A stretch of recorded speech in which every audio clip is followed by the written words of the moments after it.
work session of the White County Board of Education for October 10th, 2024 to order. Appreciate everyone being here. Mr. McDonald's joining us on the phone as he makes the trip in from his work. Appreciate everybody being here. As I said, what we're going to do is we're going to cover the items under consent for tonight's meeting. Make sure that if there are any questions or anything of what you've been given, that we can cover those, get those answered. Keep in mind that any item in the consent, any board member would have has the privilege to pull that out. We would add it in the agenda of our regular meeting. It would fall under a new business item, and we could take up more deliberation there if needed. So we will start and just run through your files.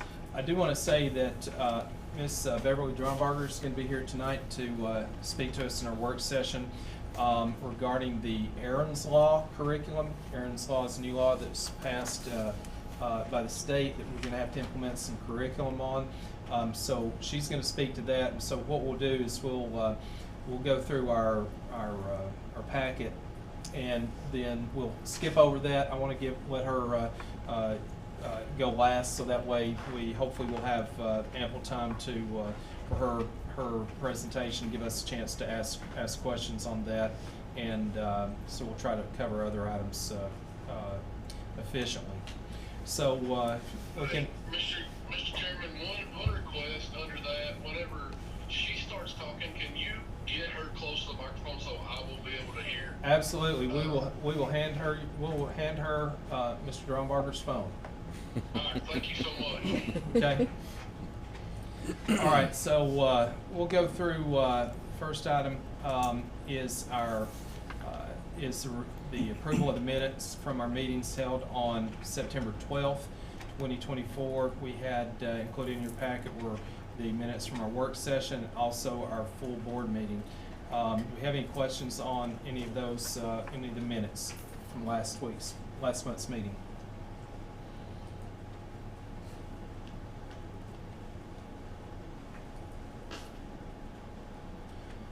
Okay, if not, then next we'll move on to budget amendments. We have 4 budget amendments that were provided in our packet this week, and some allocations of funds or appropriating funds for the proper expense from grants and other holding accounts. So I'll let Mr. Drumbarger speak to those and give us an update, the description of what those funds are, how those funds are going to be moved around, and then what will be purpose. Okay. I'm going to ask Ms. Sheila Felton, to help me a little bit with this as we've shuffled some title funds around. Do you have those in front of you? Okay. Yes. Okay. If I'll just let her speak to those, because then she could speak a lot more eloquently, as she's the one who's been moving those numbers. So. The first page is Title I funds. And remember last year it was April, and they cut funds quite a bit, and I made too many shortcuts. One thing that you see as a line item is $700. That's just going to be from my PD. I went to something in September. They alluded they're working on plans for another workshop session, and I don't have any funds to attend that, so part of it's moving over to me. And then it's also the $41,000 is going to go. It's just a carryover. It's a slot that I can have so that as needs arise, I've got things to take care of that. We're actually shifting this from Title II over, and I'll explain more about Title II in a minute. But at the conference I was at, there was some talk about don't have your schools spend all their money just yet, because what happened last year when they cycle around, you may lose some more. I didn't give schools hardly any money this year. There's nothing much. I would feel terrible taking some away from them when they're getting less than half, some of them a fourth of what they did before. So that just transfers some things over to Title II into Title I to take care of any budget things that come up. And then if you go on the second page for Title II, remember last month with Fair Griffith with 21st Century, we didn't get complete funding for that. Title II pays for half of her salary that she does supported learning, going out and helping coaches and RTI in the schools. So I'm picking up in Title II a portion of her salary that's not getting covered with 21st Century. So we're doing that, and so it took some shuffling there with medical insurance. that she had, and it allowed some transfer of those funds over into Title I. And then what was dropped from that is Title II was paying for Kyle Hicks, the assistant at Finley, and so I've had to drop that, and the GP is picking that up. So that kind of took care of that. It relieved Ms. Griffith from having to take care of funding in 3 different pots that she would have to account for daily of what she does. So that helped her out greatly. And then the other one is ARP Homeless. We're finishing up carryover funds, and we can, last 3 years, we've now provided 3 nights hotel stay for homeless families. That could only be done till September, and so we had $2,000 not used, so I moved it to a bucket of money where we're using to buy more clothes, shoes, food, for the families that are identified as homeless. So that's my 3. Yeah, I can do ISM. All right, Yeah, thank good. you. Any questions on it? It's confusing because we're shuffling money, and like I said, it all started with the federal government taking back some of the funds that they said they were going to give us last year. So now we had to shuffle to reallocate, and when we took money back, there were things that federal couldn't pay for, so then GP had to pick up. So these are just a result of moving those numbers around. In 21st century. In 21st century not being through. funded as well, so we had to shuffle it and find money for that. So these are all results of that. The gift of, as I said, the federal government taking away there at the end of the year. Any questions for Ms. Felton's report on the title funds? We just keep in mind that, don't want it to go overlooked, that we are having to adjust because we have been cut funding twice in a period of less than a year. And so it puts a lot of stress on administrators to get our budget items covered. So appreciate the effort there. So you want to speak to the 141 fund? Yeah, Innovative School Models Grant, and board members, as you know, at the bottom of each budget amendment, there's a little description of what this is pertaining to. Innovative School Models Grant was $1 million grant to the high school and $500,000 to the middle school to enhance CTE programs and offerings at those schools over a 3-year period. And so this is year 3 of the grant money received coming in, showing where that money is going.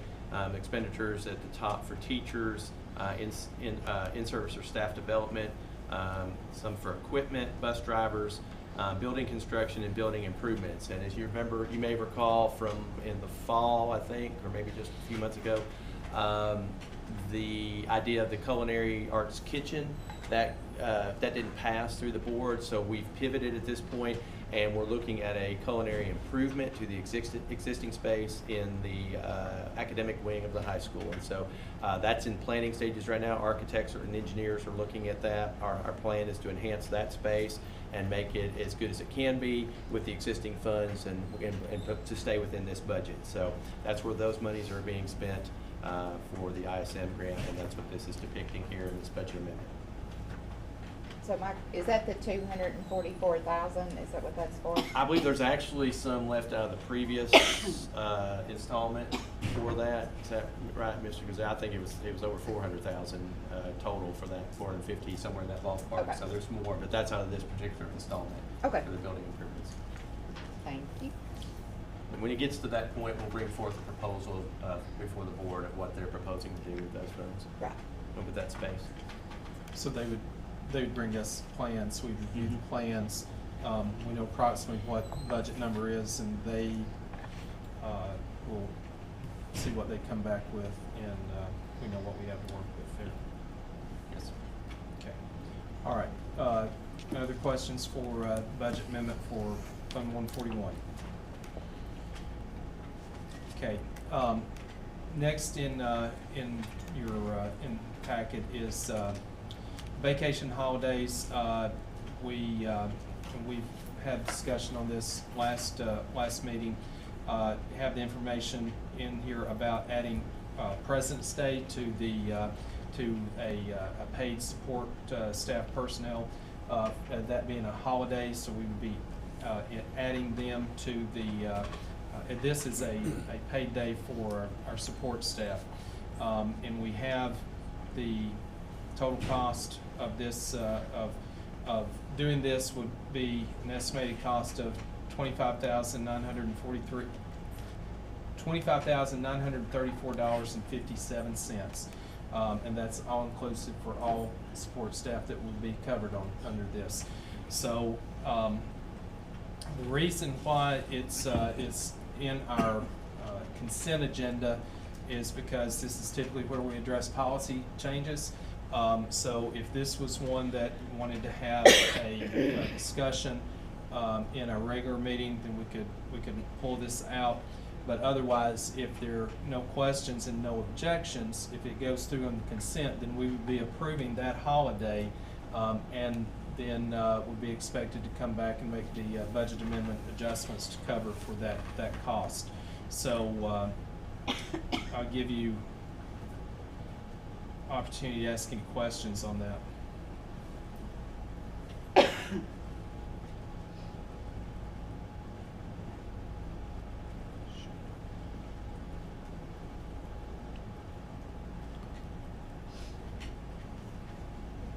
Okay. And we know where the funds are going to come from. This would be for those covered under the general purpose school funds. That would we have the cost for there. The federal funds are for the cafeteria staff. No. That would be. No, the cafeteria, but I've discussed that with Ms. Savage, and she felt like she had the funding to cover that if That the would be board. Title I and IDEA. Title I and IDEA for the federal funds. Okay. Yes. So this. So that part would come out of Aaron Thompson. I do want to say, Mr. Young, if I can for real quick, nobody else is talking. Go ahead. I think this is a good idea for us to give back to our employees. I know we give a lot to our employees, but I think this is a day that our teachers aid and our teachers are already off. I think it's just a day that we need to reward some of our employees that have to work during those times. Most of the rest of the country's off on those days, so I think this is something to put back into our employees to show that we do value what you do. We want you to enjoy a day and not have to worry about taking that time up. Thank you, Mr. McDonald. Again, I'll say if there's any other comments, if we think we're moving into a deliberation, then we probably need to pull this out for our regular meeting. But otherwise, anybody else have any comments? I would just echo that we're in a market, a labor market climate where when it does pay dividends when you take care of your people, and so I would agree with Mr. McDonald that that's it is an investment back into our staff.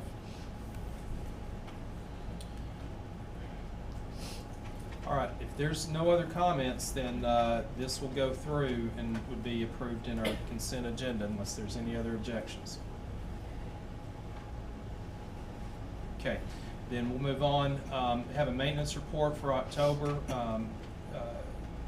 Appreciate Mr. Alley putting that together. And that was covered, a lot of general maintenance going on and that's taking place. I see boilers, some boilers were mentioned there in the report, so I guess we're going to start being prepared for the colder weather. But have the maintenance report. Any comments, thoughts on the maintenance report? Those boilers had to be rebuilt. Every 2 years, we've got to have those ventilation cleaned and relined. Prep for the. Stuff like that. Preventive maintenance, not necessary. Selective rebuilding. Right. Yeah, not rebuilding the whole thing. Jim Air at Dole, how's that progress coming along? Jim Air at Doyle. They'll be putting the I can't hear inside you. duct work in this coming week. Okay, they're putting inside ductwork in this week. We tried to hold off during basketball season to avoid a lot of interference with basketball season. Since the temperatures have gotten more mild, we chose to hold off. But as they'll be in next week while students are out of the building, and then as basketball winds down, they'll get in there in earnest and try to get that project finished. Okay. Anything else regarding maintenance? Okay, then we have our school report. Appreciate all staff putting together a report for us for our 7 schools. Excuse me, 8 schools, and so we have a report that was in there. One of the things that just hard to believe that we're a quarter of the way in, and it seems like we're just getting started. But obviously, there's a lot going on as far as getting data back from some of the testing that was done early on, and then starting to build on that. So, but overall, it seemed like all schools are reporting positive things. So, any comments, questions on the report that was provided to us?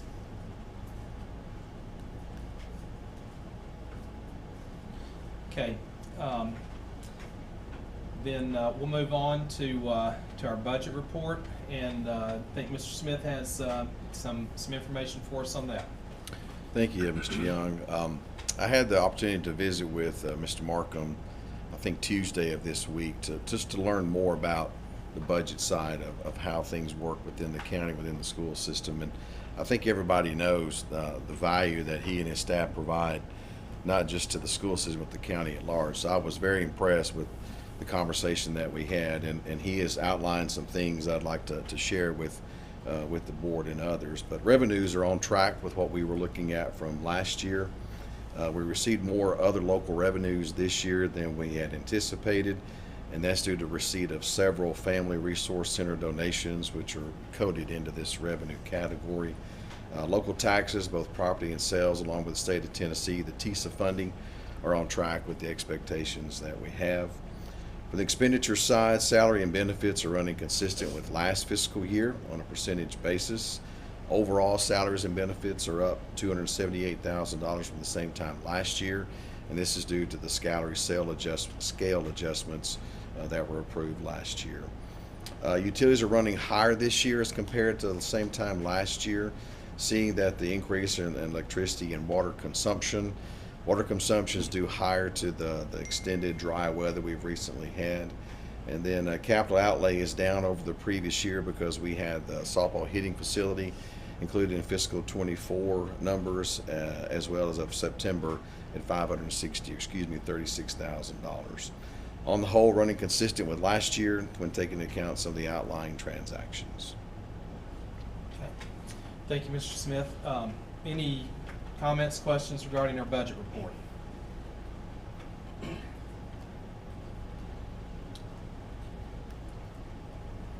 It is good to see that revenues are staying on pace with last year, and also that our expenditures are down a little bit from last year. So good. Appreciate as you said, Mr. Smith, the good work by Mr. Markham and his staff at the county. All right, so we will move on then if there are no other questions. Next on our in our consent is you have a copy of the September threat assessment report. All 3 items that were noted there have been closed, and no threat findings there, but that is very positive. Moving on to looking at our application tracking for the month of September. Continuing to receive applications and interviews, but we're also adding to some positions. 12 hires made in the month of September. That would be more in the support services area. So it's good to see that we're able to fill positions where needed. Any comments, questions on our hiring report? applicant report, excuse me. Okay, following that, there is a personnel report that lists the hires and terminations and transfers from last month. Busy time, I know, getting people positioned for the school year, but that information's been provided. Any questions regarding the personnel report? I've got a general question, Mr. Chairman. For substitute teachers, do teachers apply for a particular school or set of grades, or are you raising your hand to be a substitute for any class? Really, all the above. Okay. They can, when they apply, they can say, I'd really just like to work at the high school. They rarely say that, but they can say that. But we have had some that choose. And we have some people that want to work at a specific elementary school, and so we do that. It limits them, it kind of pigeonholes them a little bit, but they have the opportunity to do that. Okay. We use a service called ReadySub, an online sub. So our teachers post to that, and so and it can send alerts to our subs as they choose, and send notifications, and so they can see that in real time as jobs become available. Can select them. Teachers can set them up if they know they have a sick day coming up. If they have a doctor's appointment, they can go ahead and put that in ahead of time, and those things can be picked up. And so it works very well for us. Okay, thank you. Any other questions? So, I'm going to skip over let's mention the Aaron's Law we're going to learn about here in a minute. In October, we typically have a facilities assessment report. Mr. Stromberger and I spoke. We're going to postpone that, till November. Gather just a little bit more information on that, so that will be postponed. One thing that I overlooked, because it's on the agenda, consent agenda, Section 2 policies. I owe you all an apology because the month got busy for me and I was not able to get the information, the assignments sent out for Section 2. So you should expect that tomorrow. And we'll get that in place and assignments so where you can start looking over those policies, and then we can, if we need anything that needs to be addressed, then we will have the opportunity to do that. We will have looked at Section 1 and Section 2, and then I'll make it a point that we have more time to discuss that next month in our work session. So somebody write that down somewhere that he owes us an apology. no, I'm sorry. was it. I'm apologizing, Oh, I was Mr. gonna McDonald. write it down. No, Ms. Fowler, I appreciate it. I appreciate you looking after me, but you don't have to write that down. I apologize. All right. So next, the state passed Aaron's Law.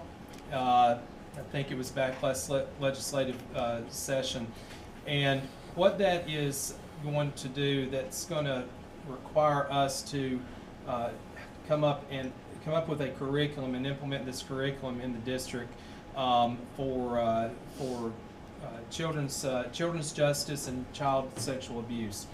And so that's an area that we have Ms. Beverly Drombarger is going to come speak to us about, and just outline what's being proposed for us regarding fulfilling this law and the curriculum there. And so we're going to have a presentation about that. Mr. Drombarger, I'll let you speak if there's any other information that you need to share prior to recognizing Ms. Stromberger.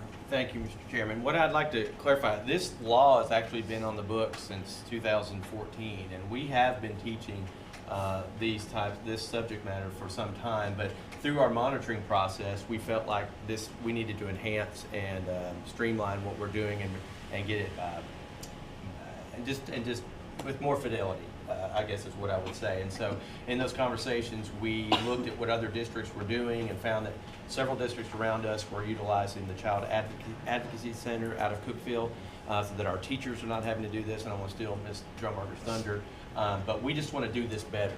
And so that's why we're settled on this particular curriculum, and I'll let Ms. Drumbarger speak to some of those specifics. And that's pretty much the presentation. It's my presentation. It's really more, as we were looking at this, and I was giving reports to the state as the coordinator for our child abuse reporting in the county, one of the questions was asked, how are we teaching this in the schools? And I knew some areas that we were doing it, but I brought our school counselors in and we started to look at our program and felt like we could do a better job. We were really hitting the little ones, but as they got older and recognizing that there is a real need now in the area of digital citizenship, social media, just kids on computers and gaming. And so I reached out to some of our neighboring counties, and they are using the Child Advocacy Center. They use a second step curriculum, and I think you've got copies of that and can kind of see it's very age appropriate. The counselors in the neighboring counties felt like this was a great way for this instruction to happen. It takes a little bit of the pressure off of them because this isn't something they talk about every day, whereas this is what the Child Advocacy Center specializes in. And so they come in and provide the education, and the school counselors are present while that's happening, and then that allows them to have conversations following up with that. And then as it gets into the older grades, they really start to talk about being safe online with students. That's the part of the curriculum that gets in. And I feel like this was a better option for our school counselors. They would like to go this route. And so that's what we are proposing tonight. I also want to make note that parents will know when this is happening, Yes. and they'll have the option to opt their students out Did of you that. include, there's a letter, like an opt-out letter for parents that kind of outlines what we're doing and gives them the opportunity to say, I'd rather my child not participate and I'll handle this at home. So it gives them that option.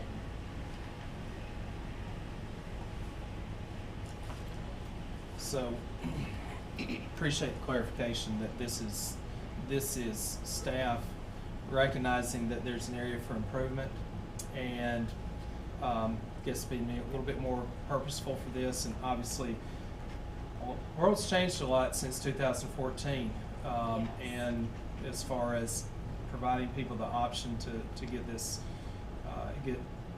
promote some safety in these areas is not it's not a bad thing, but also respecting the privacy of people that would choose to address this matter in another way.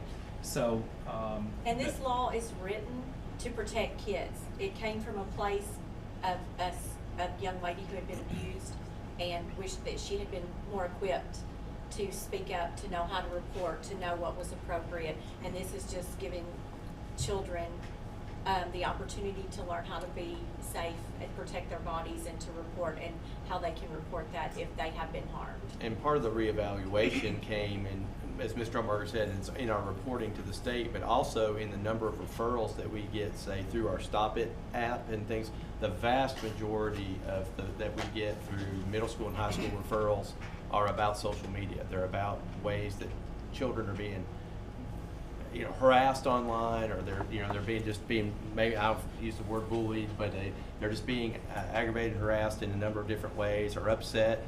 And so, we realized we need to do a better job of teaching our students on how to deal with those things from a digital standpoint. And that's what this curriculum does, is it moves up through the grade levels. It focuses more on that side of things. And as in her work with our behavior specialist, Richard Bumbalo, and as he works with Marcy Kennard, our coordinated school health, together they all started to see that this was an area we needed to improve, and that's what led us to making some curriculum changes.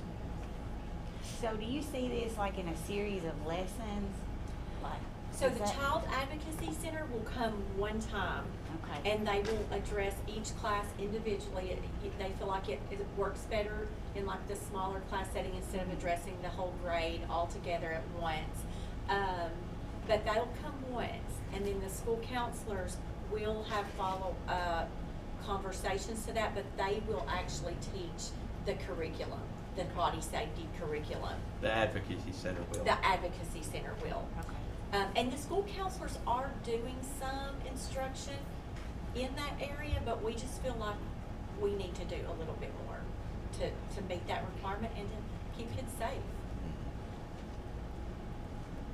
I have found, especially when they get to this level, and I'm working with my students, a lot of them get caught up online with, like, whether they're playing games or they're on Snapchat, social, they don't know what the law is, really.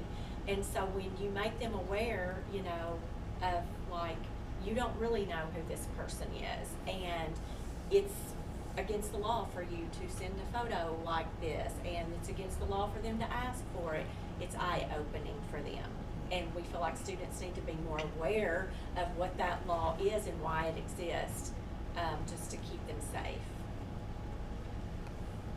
So even at the high school, this is something where they come into each individual classroom, and it's not like we go to the multi-purpose gym by grade level.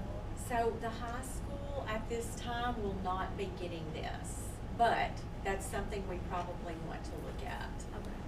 But You we can do tell have- us, do you feel like there's a need for this at the high school? I would say yes, very much so, actually. But we do have some other speakers and things We do. in line We to do. work with the high school as well. And again, parents will all know ahead of time. And again, this is nothing new, it's just the curriculum is different, and we want to present that curriculum and the And- way we're presenting it. And we have been advised legally that our guidance counselors are approved to teach this, but because we're bringing someone in from the outside to teach it, that is why we offer the parents the opportunity to opt out. But do you see it going like all year, like a little No. bit here? You try to do it in It the will grading happen period or something? Probably. Okay, so yes. you wouldn't stretch it out No, and do a no, no, little it's here? gonna a be little- like a unit, I and got then, it. yeah. So, has this been budgeted for? There's no There, cost. so, okay, so the clarity on that is, this is no cost to the district. What we're doing is we're changing curriculums for this subject matter. And I would say, they were using Second Step, but we are expanding our reach. We are offering it to more grade levels. Okay. Because as we were looking at it, it was mostly the very young ones that were getting it. And a lot of them, like at the level that you're giving, because it is at an age-appropriate level, we've lost Jason, we needed to continue the conversation in an age-appropriate way as they got older and were ready, maybe for more information on how to stay safe. So, and thank you for that. So just clarity for the board, it's not There it is. not a curriculum change. No. We're asking professionals in this subject matter to come in and teach this curriculum that we're already doing, but we're expanding it to up through the 8th grade. Yes. So it's, so we're gonna be able to make the age-appropriate portion of the curriculum extend out to the areas that are also needed as Yes. much as at the early ages. Yes. Okay. So I think it's important, board members, that we just understand what matter of business we're taking care of. We're considering is that we're considering outside Yes. services to We- present It's this not a curriculum. matter of, are we gonna offer it? It has to be offered, it's law. It's, are we gonna allow the Child Advocacy Center to come in and partner with us to provide the instruction? As the director, what I would say is that I'm asking the board to help us enhance our offerings in this area of protection for children as we partner with the Child Advocacy Center out of Cookeville to do so. Well stated. Who is teaching the curriculum now? The school counselors Counselors, are. okay. But they, again, the reach is Sure. not where it needs to be.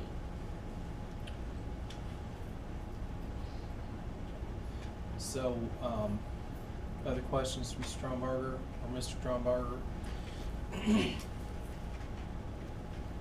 I'm good. A second? Sorry, before this, it was only offered to the elementary school students, is that correct? In the earliest of grades, yes. Okay, and then what is it gonna take? Why are we stopping at the middle school for right now? Well, and that is what the Child Advocacy Center has typically done, is like through that age. And we would have to explore other options for high school students, and I do think it's important that we reach those kids as well. But our hope is that we're putting our efforts in prevention. so that they're getting the information from pre-K all the way through middle school. Hopefully, by the time they get to high school, they'll have the information that they need. And I feel like at that point, it would be more intervention, like the mistakes are being made and who would they report to and how can we support them and help them to get the help that they need moving forward. Thank you. Thank you. So I heard on the way in, you were talking about the Stop It app. Does that work well? Is that app working well at the high school? It works very well. Yeah, it's predominantly high school and middle school. We don't get as many from the middle school during the day because they can't be on their phones. If I get one from 3 to 3:30, I know it's probably middle school because they're getting in their car with mom. And guess what happened today? But very few. We have it at elementary school as well, but I get very few of those. But it does work very well. It's very responsive, and we've been able to get lots of leads. You know, it helps our students police themselves, and they lead us to a lot of things that we need to investigate. And it's very good. Okay. And it's very inexpensive as well. Okay. Thank you. Other questions? Okay. So what we would, so this being in consent agenda, we're gonna go with our director's recommendation that we enhance our services in this area by allowing, Child Advocacy Center to come in and teach this curriculum for us on our behalf, extending up through the 8th grade. Ms. Sackett, I did sense in your voice that you would have recommended that we consider what we can do from 9th through 12th grade as well. So appreciate that. So maybe we can make note of that, and the team can explore options for that later. All right. That so I have one other thing. I do take it since when I heard that other counties are using the Child Advocacy Center, they are well vetted. They are. I mean, I would assume that they would have to be well vetted. Actually, in the materials that I presented to the board, there are several organizations that are supported by the state as to present this material, and they are one of those. Okay. Perfect. Thank you. Sorry, Mr. Chairman. No, you're fine. Thank you. That's what this time's for. Not just hear me talk. All right. Well, if that's it, I want to just go through over the agenda. We have some new business agenda items for tonight that were added, and one announcement. And so, in new business, there's approval of the Science Textbook Committee. It's time that we start reviewing our textbooks. The state will provide us textbooks, that's approved from their level. Then we have to put a committee together to review those books. Consists of teachers and parents. We're being given the list of recommended teachers to do that review. So that is a new business item. We would have to approve that. We have a surplus sale item for a 2006 school bus. We also have two overnight travel requests, one by the softball team, the other by the tennis team. And then as Ms. Sackett and Ms. McGill, if they would provide a student representative report. And since I failed to put that as a main agenda item, I'm going to put that in a new business item. So we'll hear from Ms. Sackett. It's going to give us a report, so I'm really looking forward to hearing that. And then the only other thing is we added on our chairman's comments the announcement of the TSBA conference and convention November 7th through 9th. So those are the only changes to the agenda that was published first of the week. So just wanted to give you insight on that. Just for clarity too, you said on the softball, there is actually two tournaments, 2 different dates. 2 different dates on their overnight travel. On their overnight travel, just for clarity. Thank you, Mr. McDonald. That's what I mean. All right. And now these are different than the ones that we've seen before, right, for the softball? Correct? Yes. Okay. Yes, I believe the other one was like a Gatlinburg because Thank- these are out of state, actually, like in Georgia. Is that not true? One's Chattanooga. Knoxville, Oh, I'm sorry. Knoxville, I'm sorry. Chattanooga, yeah. I'm The sorry. tennis is out of state. Tennis. Thank you. Tennis is Sorry, out. there's a lot going on in this little brain. So, Mine too. All right, well, if nothing else, appreciate the comments, appreciate the presentation, Ms. Stromberger, and, so we'll adjourn to our regular meeting at 6 o'clock. you would mention the singing. Oh, I'm sorry, yes. We have invited the, 8 minutes. choir is, doing a performance over here. They've invited us to come and, allow us to sing, them to sing to us. So if you would, we'll go over there And they and. said I about, thought he said us it's about singing. I was 10 like, till, so Yeah, I if you thought wanted that to wasn't take a quick in the- restroom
Video.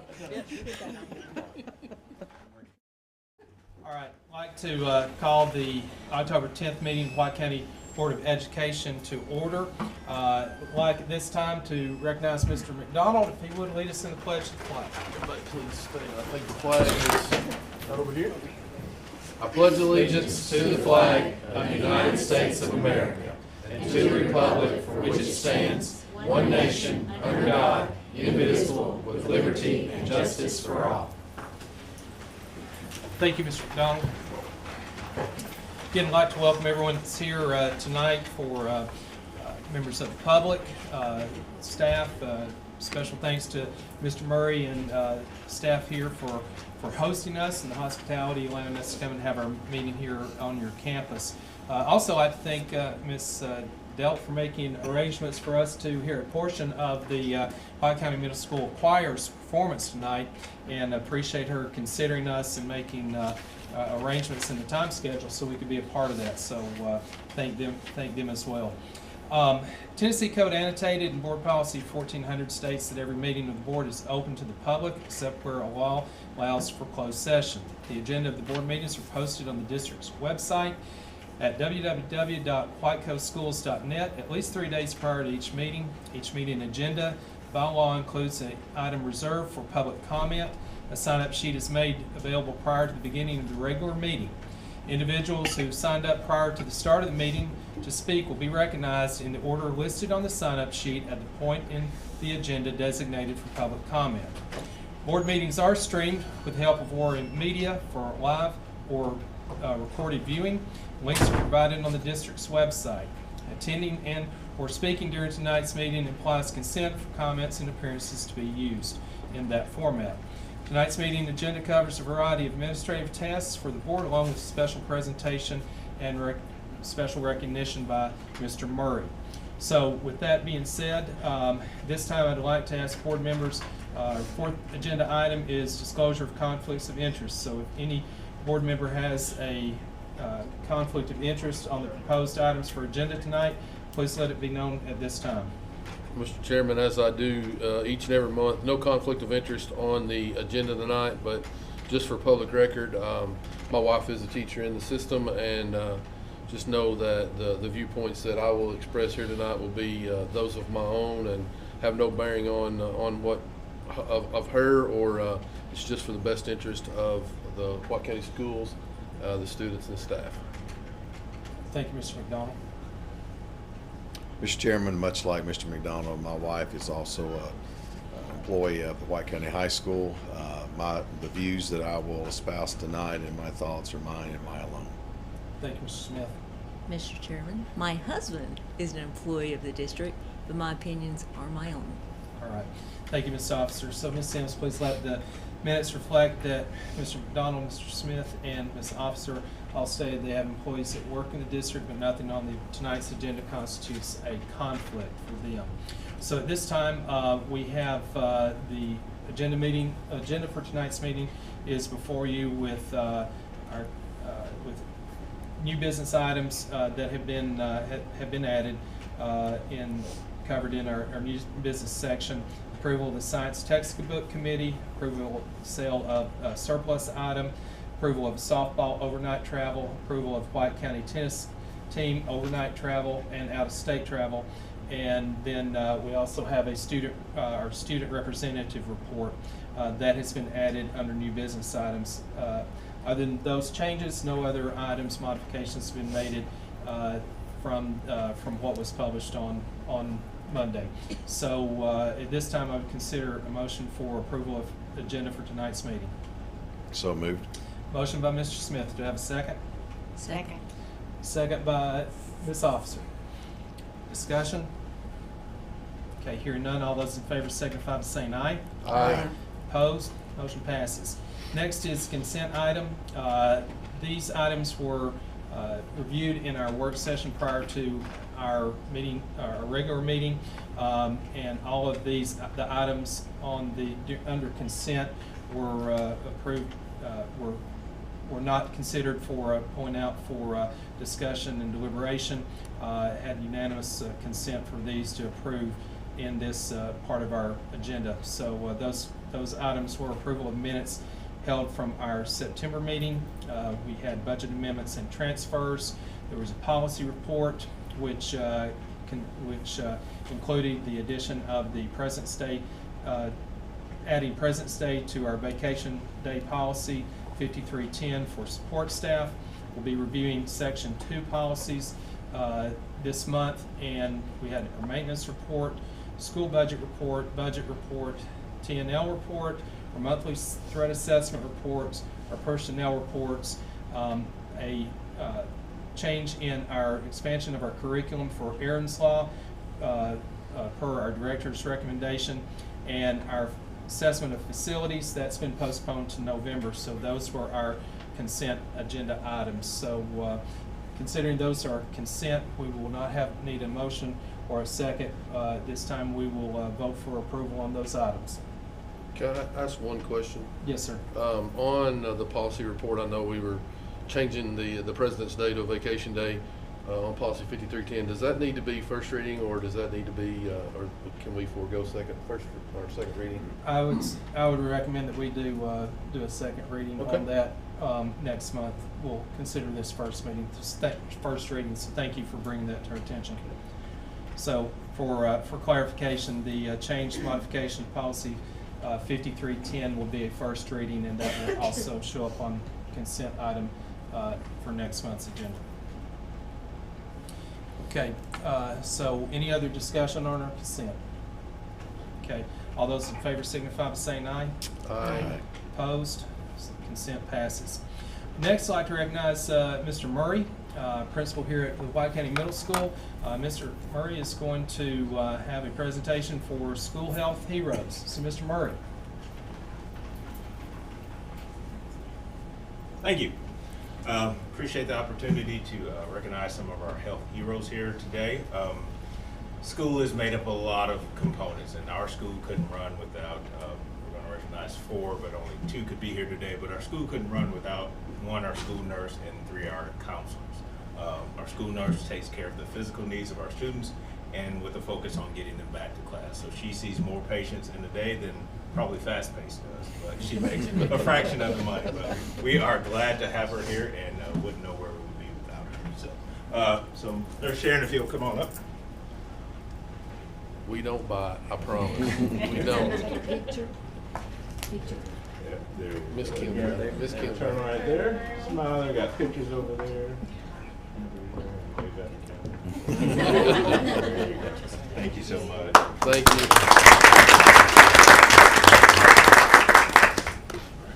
And our other one works with our 7th grade students, and Mr. Lawson does a great job of counseling kids and getting them back to class and helping them focus on academics. We appreciate all his hard work. Mr. Lawson. Thank you.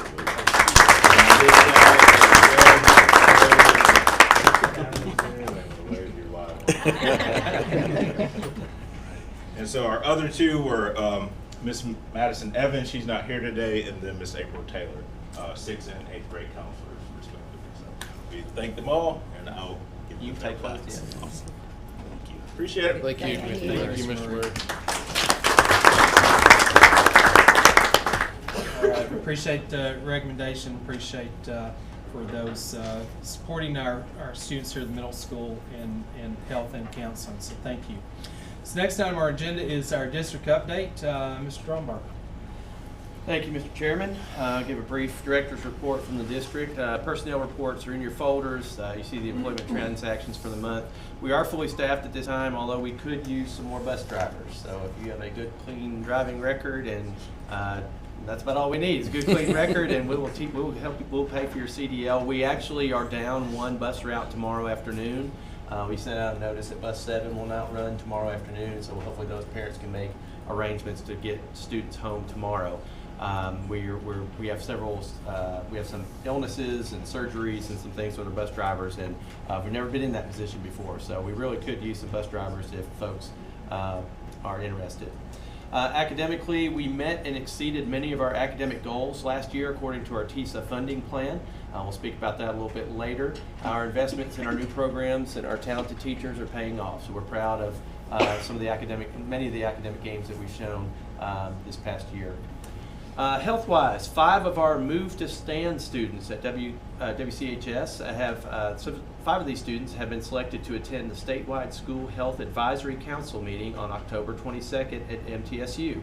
These students are our own Isabella Sackett, Tabitha Pope, Lainey Kennard, Mason Simmons, and Alex Klaus. These students will spend the morning participating in a subcommittee activity centered around school health initiatives.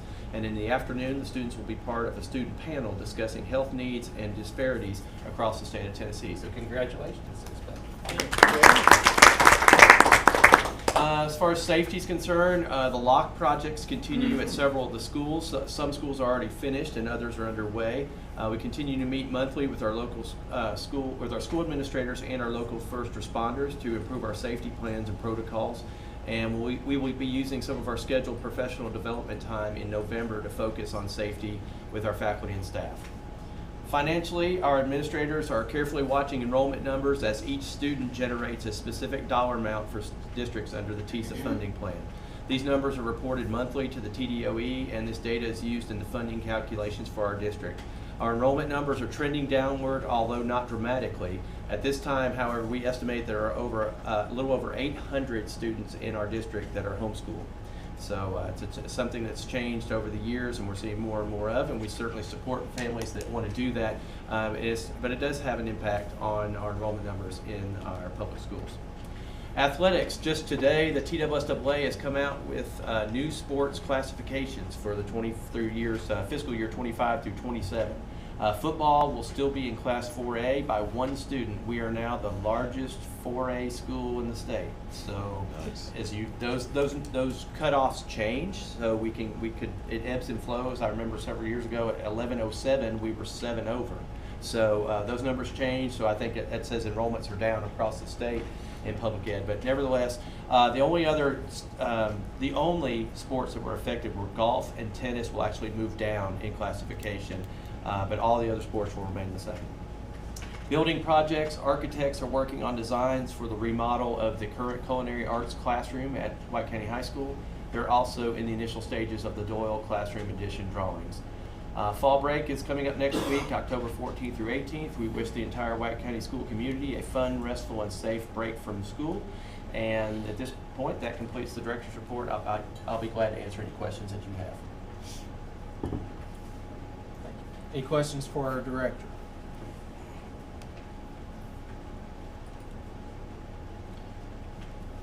So you said about 1 student? 1 student.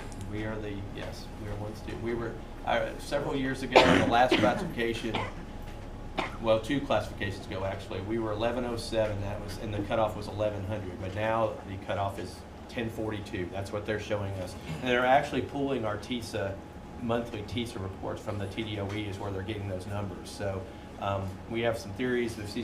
Those are honest numbers because everybody's honestly reporting those because they're tied to funding. So I think these are the most honest numbers maybe the TSSAA has ever had. They used to pull them I think on the 20th of each month or actually at certain periods throughout the year. But these are honest numbers, and but we are technically in football, we are the top of 4A. So we're right on that bubble. And I think we'd like to stay where we are. I want more students, but I want to figure out how to do that without moving our classification. So, all right, thank you. Any other questions for our director? All right, thank you. We'll move on to our next item on our agenda, and that's the approval of the TISA accountability report. So, in your packet, you were given a copy of the 2023-2024 TISA accountability report, and this is a report that we will, based on the new TISA funding, that we will be having to approve as a board for the next 5 years. This is a plan, a 5-year plan for district goals. Those were included in the report, and so as a board, once this report gets completed, our portion of this is to approve the report. I'll give Mr. Drombarger the opportunity to speak to that and answer any questions that you may have. thank you, Mr. Chairman. TISA accountability. TISA is the new funding model for the state for public education. It replaced the BEP program. And with that comes a lot of new monitoring, and so the state wants to see where those new TISA dollars are going and how they're being spent. And so there's an extensive report that was put together to show that. So I'm going to, at this time, give the floor to Ms. Sheila Felton, who our federal programs director, who supervisor, who worked very diligently on that plan, did the bulk of the work on that, and let her speak to that and answer any questions that you have. So Sheila, if you care to share a few highlights from that plan. Yes, this plan is being put together, central office staff, elementary and secondary curriculum. You can see it is goals for 5 years. On your second page, and to clarify on the cover sheet, it does say it's a 24-25 report, but we're reporting on the 23-24 test results. So it's a little wonky that way, but we do have 4 district goals. The first one is a mandated goal. If you go to page 2, it's a mandated goal 1 on 3rd grade ELA proficiency. That has to be one of your goals. It was the districts choosing what they wanted for everything else. So our goal 2 was 4th grade through English 2 to cover everybody with ELA. And we have a math goal to cover 3rd grade through integrated math 3, all the tested subjects with math. And then we have a college career readiness goal with the ACT focus. We have some good news for you on almost all of these. So if you'll turn or slide down to page 3 with our 3rd grade proficiency goal, we scored a 49.3%. On our achievement test last year. We actually met our goal and exceeded it by 4 points for 3rd grade proficiency. So that's great news for that. If you look on page 3, one thing I want to explain, the goals look kind of strange. For the 23-24, we put the actual percentage of students that met or exceeded. For our goal for this current school year is to take that 49 to 51. But then if you look for year 3, it says 49. We're going backwards. What they had us do was we could change next year's goal, or the year we're in right now, we could change that goal. Year 3, 4, and 5 had to stay what it was in our original plan. We did one of these last year. So it looks a little strange, and I put extra notes in there so that when we do this plan again next year, we'll remember that those were goals established in 23-24. The reflection part is really the section you want to zone in on all these. That goal we met by the 3rd grade proficiency. We met it and exceeded it by the 4 percentage points. If you look at page 4, it says prior year report. This is where the dollar amount comes in. So we went through for teachers and administration that had a impact with that 3rd grade goal. We spent $5,792,000. All those other that's mainly salaries is what that is. And then you have a line for educational assistance as well. We have an action plan of things we're going to be continuing to do. These are things that's in our district plan as well that we do annually. What we're going to continue doing since we met that goal, we'll be continue doing with a few little tweaks along the way. The next page just says more budgets, what we're going to do. We can include other budget sources in this. So if that part that says budget narrative, we do pay for like Title I that I don't pay for interventionists and educational assistants. We use summer learning camp funds. We also have Title IV and Title V funds and Title II funds. So we were allowed to say what else had an impact besides just the TISA funding. And then if you go to page 6, our second goal was ELA for 4th through English 2. We met expectations. If you go on to page 7, I know there's a lot here because there's 5 different years. If you'll hit the spot that says reflection on page 7, White County met 6 of our 7 outcome targets for ELA, and you can see all the grades listed down through there, which ones met. Here was what we were at last year and what we went to. So there were some notable increases in there, and only 1 grade or 1 subject in that did not meet their outcome. If you go on to the next page, page 8, you see again, a dollar sign for that's the salaries of the teachers and educational assistants had an impact with English. And then scroll on down to page 10. This is our 3rd goal, which was with math. If you go on to page 11 of that, to the reflection part, White County met 7 out of our 9 outcome targets that we had. So of all the 3rd through integrated 3, there were only 2 grade levels that did not meet their outcome target with that. So good news for our achievement test. And then on page 12, you have your dollar amounts there. This one did add a textbook adoption in that. Now, textbooks cost a whole lot more than that. When I started digging, I was like, why are we off with that amount of money? Some of the money was paid for at the end of the prior school year, so it didn't count in this report. So that's about half of what textbooks cost. That's in that line. And then if you'll go on down to page 14, our final goal is with college and career readiness with the ACT focus.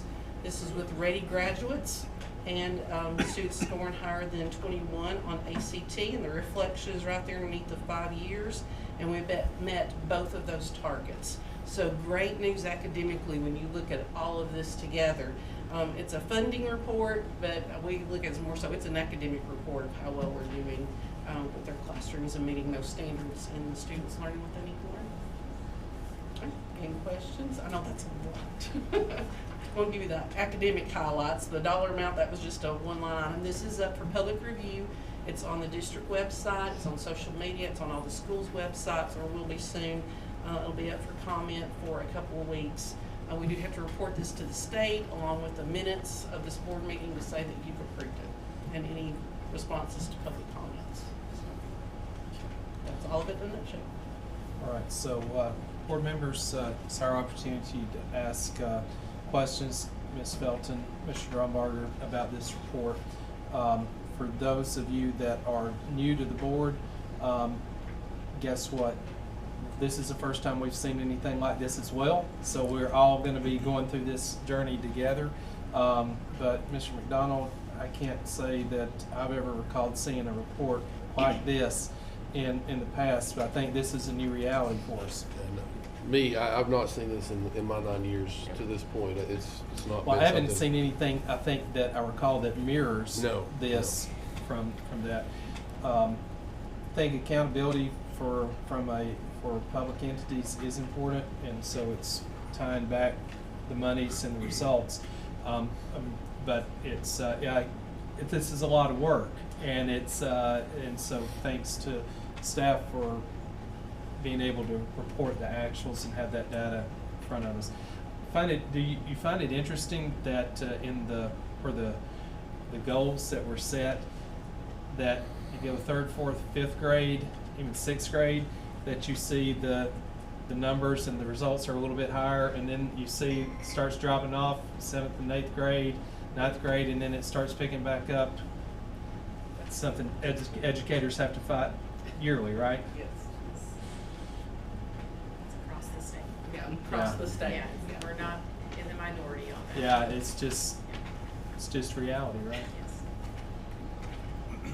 So kudos and thanks to Mr. Murray, all the teachers up here in a hard spot and doing a good job. So it's good to see those results. Yeah, thanks for all the hard work in this report. I mean, I just reading through it the last couple of days, there's a lot to intake there. And simple-minded as I am, you've broke it down into layman's terms so that I can understand, hey, we met these goals, but we want to be better. We want to be better. And that, to me, is an investment back into our kids, our teachers, and thank you to the staff, your staff, Mr. Drumbarger, for always looking at what's best for our students. And thank you, ladies, for that, and gentlemen that are in here.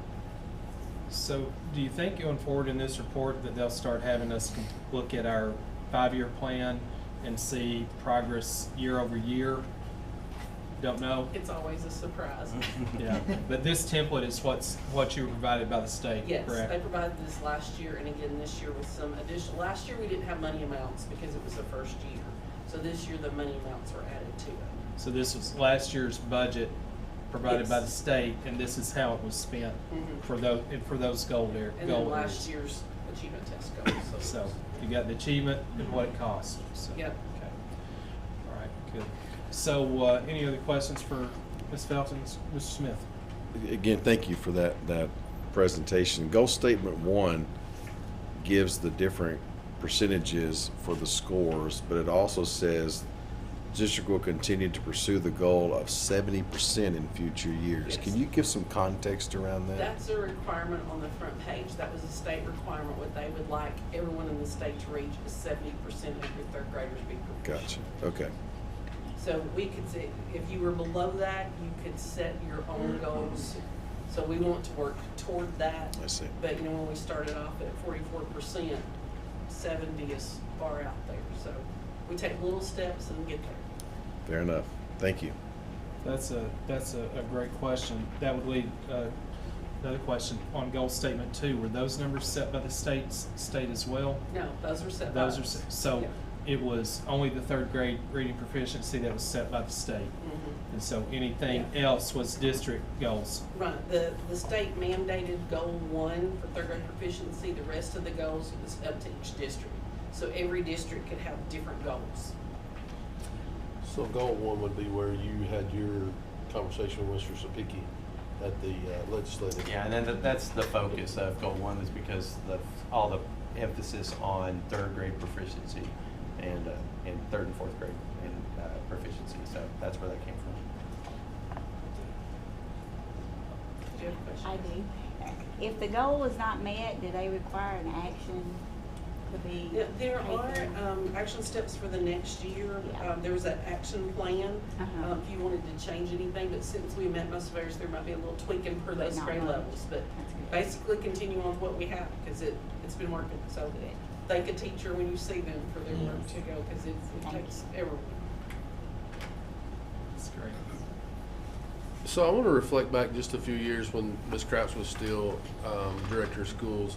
Is this kind of where she wanted us to start with our 3rd graders being, I mean, just thinking back, she set a goal of, was it 70%? 90%. 90%. We all read Yeah, these books, yeah. we were Yeah. principals at the time. Yeah. Yeah, there was a. Because my first year on the board, she came in and handed us a book and said, "Here, you need to read this." And I'm like, "Okay." Yes. We have a green one, a maroon one, and. Yep. Blue. Yep, blue, yep. So, I started in Kennewick, Washington? Washington, yeah. so I knew that this had some backbone to it from our administrations in the past. So, just glad to see that those haven't been forgotten. You know, I mean, the states realize that 90% is pretty high, so they've dropped it to 70, and I'm glad to see we're on our path to getting there. So, thank you. Any other questions, comments? I'd like to say we recognize that 49 in some categories is not where we want to be. 50, 60 is not where we want to be. Even 70 is not where we want to be. But respectively in the region, we're in very good shape. We're doing very well. Our teachers are doing an excellent job.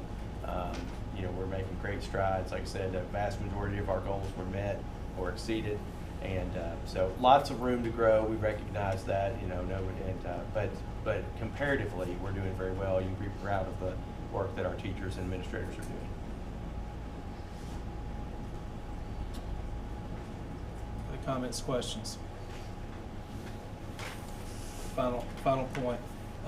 Again, thank you, because this is tied back to funding. And so it's important we understand that going forward, it's your results and your funding, there's going to be some dependency there. So I'm glad district we recognize that. I'm glad we're performing well. So thank you. All right, so we'll move on to the next item on our agenda. Next item on our agenda is, I'm sorry, thank you. Motion to All right, approve. I need a motion to approve our TISA Seconds. accountability report. Thank you. Motion and second. Any further discussion? Okay, all those in favor signify by saying aye. Aye. Opposed? Motion passes.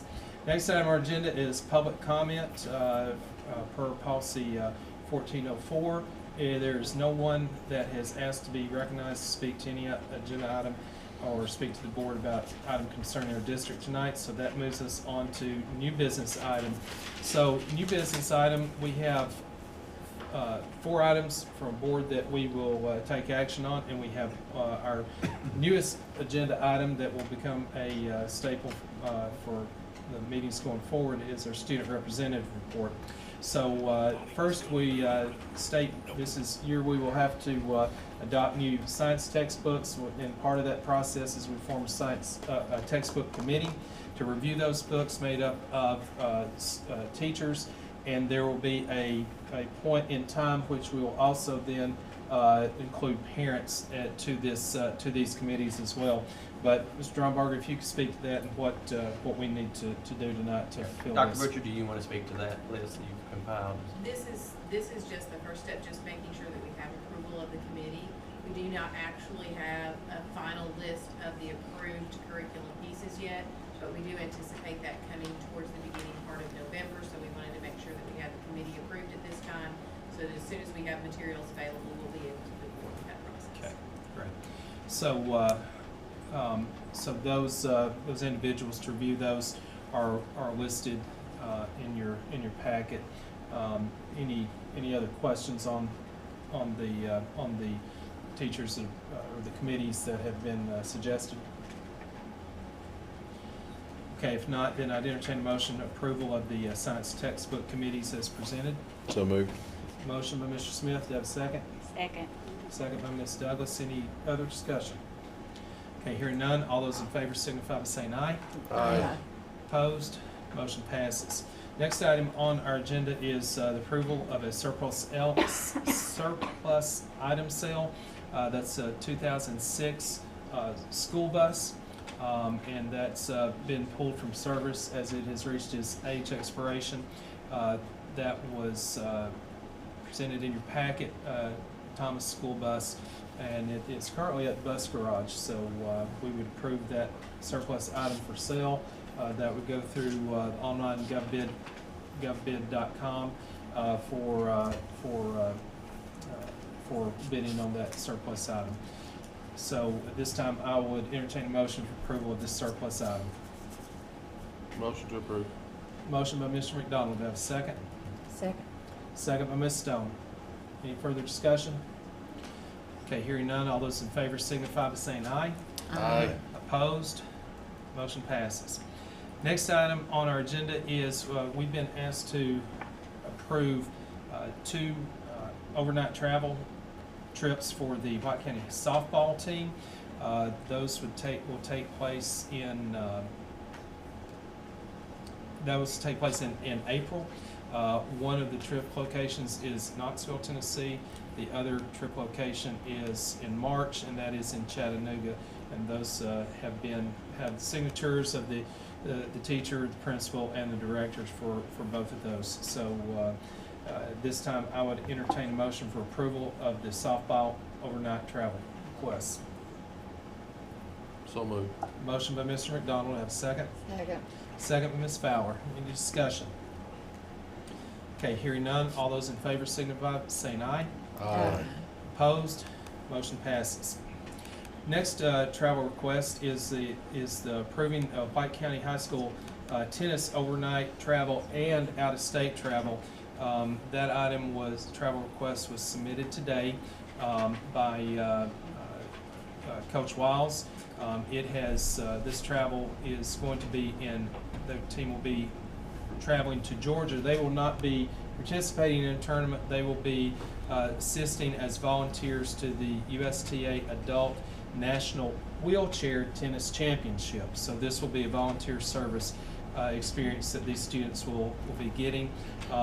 Minimal cost to the student, no cost to the district, and that has been that approval request has gone through the proper change, signed off by our director. There's also in your packet and email, there's information about that trip if you would like to review the details of that. But at this time, I would entertain a motion for approval for the White County tennis team overnight travel, out-of-state travel to McDonald, Georgia. So moved.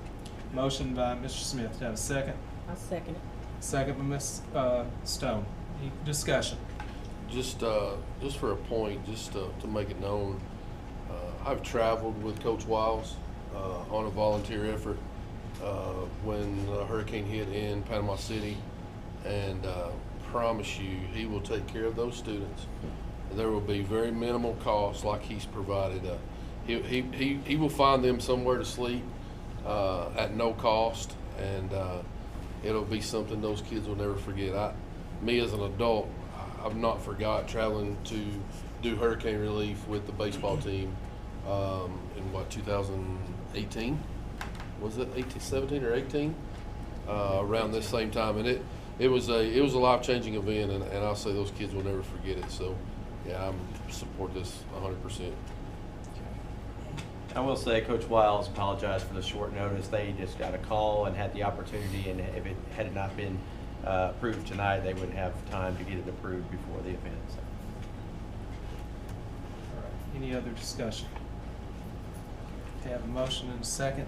No further discussion. All those in favor signify by saying aye. Aye. Opposed? Motion passes.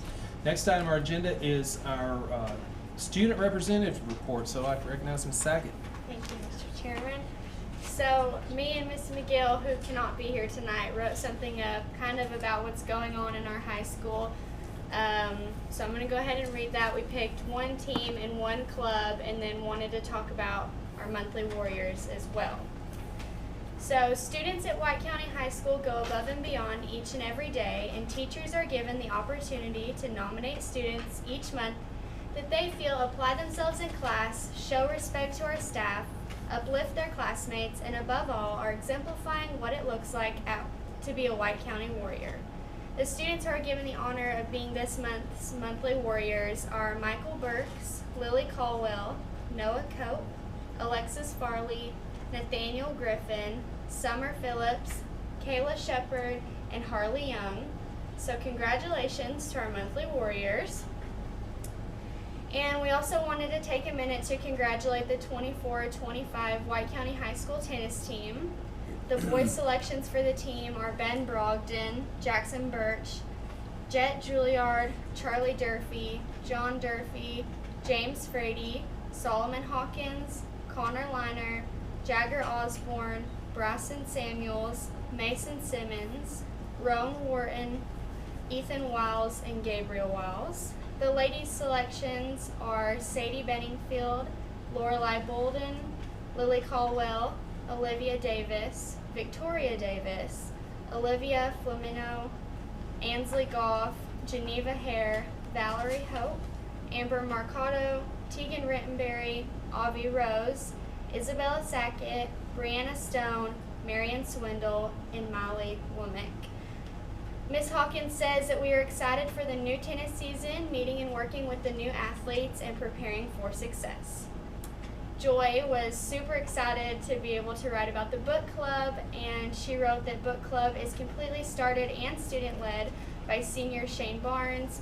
He started the club after Jason Crockett's honors English classes Socratic Circle, where after reading the book, students would gather as a class to discuss it and analyze it, with minimum teacher intervention. The leader of the book club has said that he has taken it upon his own behalf to create a group of people that would discuss books in the same sense as we did in the Socratic circles.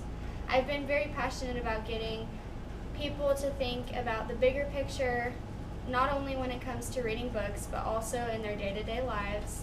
And so I've tried to bring these programs to the middle school as well to try and ignite this unique kind of thought. And that is our report. Thank you very much. Any questions for Ms. Sackett? Well done. Thank you. I'm excited for that report Thank each you. month. That's going to be good. Yeah, we're. I asked Ms. McGill and Ms. Sackett because it's very refreshing to hear voices of our student representatives while they. We're going to encourage more involvement in when we have deliberation of things coming up in our meetings and our committees, but they're not voting members, and so I think this is a great opportunity to give them the chance to be involved in our meetings and share thoughts about our district from the student perspective. It's very, very important. So thank you, and look forward to that going forward in future meetings. So next item, we'll move on to our next item on our agenda, and that's our old business. There are no old business items we need to consider tonight, so that leads us to Chairman's comments. Our next board meeting will be November 14th at the White County Board of Education. We will have our workshop at 5 o'clock and our regular meeting at 6. That will be a special meeting, as we will have a dedication of our meeting room to former members Mr.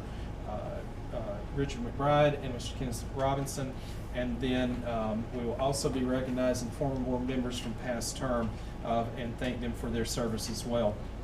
Then final item is, remember that between now and then, we will have our, be attending the TSBA conference in Nashville, November 7th through 9th.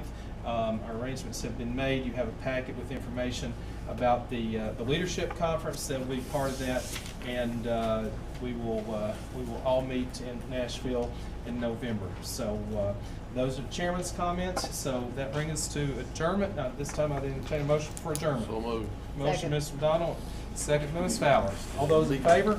Aye. All right.